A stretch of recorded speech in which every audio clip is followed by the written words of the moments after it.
अगर किसी के घर में मौत हो जाए तो उस घर में चूल्हा नहीं बल्कि कर्ज जलता है। रोने की आवाज आपको कम सुनाई देगी, लेकिन लोग क्या कहेंगे ये आवाज आपको बहुत ज्यादा सुनाई देगी। नमस्कार दोस्तों, मेरा नाम है राहुल गुप्ता और आज मैं आपसे जो बात कहने जा रहा हूं वो सिर्फ एक मुद्दा नहीं है दोस्त, ये हमारे गांव घर की वो सच्चाई है जिसे तुमने महसूस किया है, तुमने देखा जरूर है, लेकिन बोलने की हिम्मत ना तो तुमने इस पर कभी दिखाई ना समाज के किसी लोग ने दिखाई। आज मैं हिम्मत करके बोलने के लिए आया हूं क्योंकि मैंने दिल से ये महसूस करा है ना दोस्त कि ये परंपरा अब श्रद्धा नहीं है बल्कि पूरी तरह से मजबूरी बन चुकी है। गांव में जैसे ही किसी के घर में मौत होती है तो परिवार पे दुख का पहाड़ टूट जाता है, लेकिन उसी वक्त एक और बोझ उस इंसान के सर पे लाद दिया जाता है। वो इंसान ये सोचने लगता है कि भाई अब दाह संस्कार कैसे होगा, पैसा कहां से आएगा, कौन कौन जाएगा, और अगर हमने कुछ समाज से अलग किया तो भाई ये समाज हमें जीने नहीं देगा। और यही से इंसान अंदर ही अंदर पूरी तरह से टूटना शुरू कर देता है। अगर कोई परिवार चाहे कि साधारण तरीके से गांव में जो शमशान घाट होता है किसी के खेत में, वहां पर जाकर दाह संस्कार कर दे तो हमारा खर्च कम पड़ेगा, लेकिन लोग यहां पर भी नहीं छोड़ेंगे, आपको ताना मारेंगे, गंगा घाट नहीं ले गए, अरे तुम्हारे दादा का तो रीति रिवाज ही पूरा नहीं हुआ। बस यही दो बातें होती है जो एक गरीब आदमी को मजबूर कर देती है कि वो गाड़ी भाड़ा करे, लोगों को साथ लेकर गंगा घाट जाए और वहां पर पूरा खर्च उठाए। पूरा खर्च उठाने का मतलब होता है कि भैया गाड़ी का खर्च उठेगा, लकड़ी जो लद के जाएगी उसका खर्च उठेगा, साथ में इतने सारे लोग जाएंगे, उसके ऊपर से वहीं पर सबको भोजन भी करवाना पड़ेगा। जरा सोच कर देखिए, कभी सोचा है? नहीं सोचा है? एक बार सोचिए आज कि एक इंसान जिसकी रोज की कमाई बामुश्किल 100-200 रुपया होता है, वो एक दिन में हजारों हजारों का खर्च कैसे उठा लेता है। लेकिन वो उठाता है ना क्योंकि उसे अपने दुख से ज्यादा डर होता है कि भाई समाज क्या। और यहीं पर इस समस्या की मूल जड़ छिपी हुई है। ये सिर्फ परंपरा नहीं, ये लोग क्या कहेंगे वाली सोच हो गई है। ये दिखावे की आदत है, ये वो मानसिकता बन चुकी है जहां पर इंसान अपने हालात से ज्यादा समाज की नजरों में जीना शुरू कर देता है। अगर आप सोच रहे होंगे कि भाई दाह संस्कार तो हो गया, अब तो बोझ खत्म, यहीं पर तो भाई असली सिलसिला अब शुरू हो जाता है। अब होता यह है कि 7वें दिन पर आपको भोज करना है।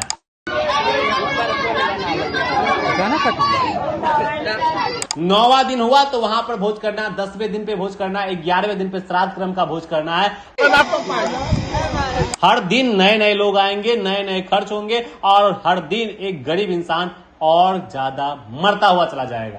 बाहर से आपको लगेगा कि इंसान भैया कितना बढ़िया खाना हमको खिला रहा है, लेकिन अंदर से वो इंसान इतना टूट चुका होता है। सच बताऊं तो कभी कभी मुझे एहसास होता है कि वो जो इंसान मरा था ना, उससे भी ज्यादा ये मरा हुआ लग रहा है। आपने नहीं सोचा होगा, लेकिन मैं सोचता हूं कि भाई जब उसकी जेब खाली होती है तो वो इंसान कहां जाता होगा? वो जाता होगा साहूकार के पास, जो हंसते हंसते उसको पैसा तो दे देता होगा, लेकिन उस साहूकार के हंसी के पीछे जो छुपा होता है वो होता है कर्ज का जाल। मोटा ब्याज छुपा होता है, हर महीने की किस्त छुपी होती है और धीरे धीरे वो कर्ज इतना बढ़ जाता है कि इंसान कर्ज चुका नहीं पाता है और चुकाते चुकाते उसकी मौत हो जाती है। कई घरों के हालात तो दोस्त ऐसे हो जाते हैं ना कि जमीन बेचनी पड़ जाती है, या फिर उस घर में जो बच्चा पढ़ाई लिखाई कर रहा होता, जो अपना फ्यूचर देख रहा था, उसको पढ़ाई लिखाई छुड़वा कर लोग उसे बाहर प्रदेश कमाने के लिए भेज देते हैं, सिर्फ इसलिए कि एक भोज की परंपरा अच्छे से निभाई जा सके। ये सिर्फ खर्च नहीं है, ये एक पूरी पीढ़ी के सपने की कीमत होती है और ये सब अपने आप नहीं होता, इसके पीछे समाज का बहुत बड़ा दबाव छुपा होता है। कई जगहों पे आपने मानजन शब्द जरूर सुना होगा। मानजन क्या होता है?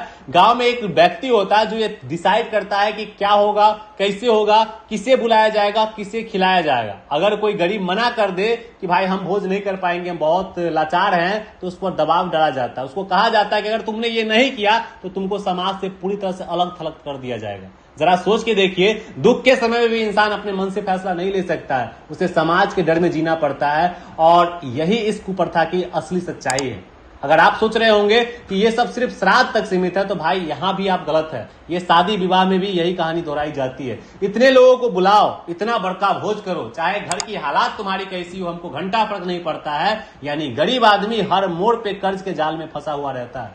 अब सवाल ये है, क्या सच में श्रद्धा दिखाने का सिर्फ यही एक तरीका है, या किसी की आत्मा को शांति तभी मिलेगी जब हम कर्ज लेकर लोगों को भोज खिलाएंगे, या फिर ये सब सिर्फ एक दिखावा बन चुका है? सच तो ये है कि श्रद्धा दिल से होती है, खर्च से नहीं। इज्जत इंसान की नीयत से होती है, पैसे से नहीं। लेकिन हमने इस सच्चाई को अपनाने से मना कर दिया है, एकदम से नठेड़ दिया कि भाई ये सच्चाई है ही नहीं, हम भोज करेंगे तभी हमारा सब कुछ होगा। अगर हमें इसे बदलना है तो शुरुआत हमें खुद से करनी पड़ेगी। समाज को मिलकर ये तय करना होगा कोई भी गरीब आदमी भोज करने के लिए मजबूर नहीं होगा। अगर किसी के पास पैसे नहीं है तो उसकी मदद की जाएगी, उस पर दबाव बिल्कुल भी नहीं डाला जाएगा। और जो लोग इस तरह का दबाव बनाते हैं उसके ऊपर आवाज उठानी होगी, क्योंकि बदलाव तभी आएगा जब लोग डरना छोड़ देंगे। याद रखिए, परंपराएं इंसान के लिए होती है, इंसान पर बोझ डालने के लिए नहीं। और अगर कोई परंपरा किसी इंसान को कर्ज में डुबो दे, उसके सपनों को खत्म कर दे, तो वो परंपरा है ही नहीं, बिल्कुल एक कुप्रथा है। अब फैसला हमारे हाथ में है,